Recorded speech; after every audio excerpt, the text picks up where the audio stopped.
In today's video, I'm going to show you how to change the image zoom settings on your Shopify store. Start by logging in to your Shopify admin dashboard. From the left-hand menu, click Online Store and then select Themes. Find your active theme and click Customize to open the theme editor. Once inside, navigate to a product page preview by selecting Products and then Default Product from the page selector. In the left sidebar, look for Product Information, Product Media, or a similar section depending on your theme. Here you'll find options related to product image display and zoom behavior.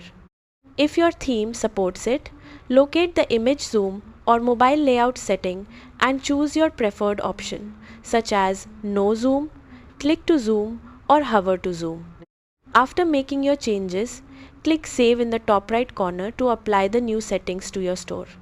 If your theme doesn't include built-in zoom controls, you may need to edit the theme code or use a Shopify app that provides advanced image zoom functionality. That's it! You've successfully changed the image zoom settings on your Shopify store. Thanks for watching.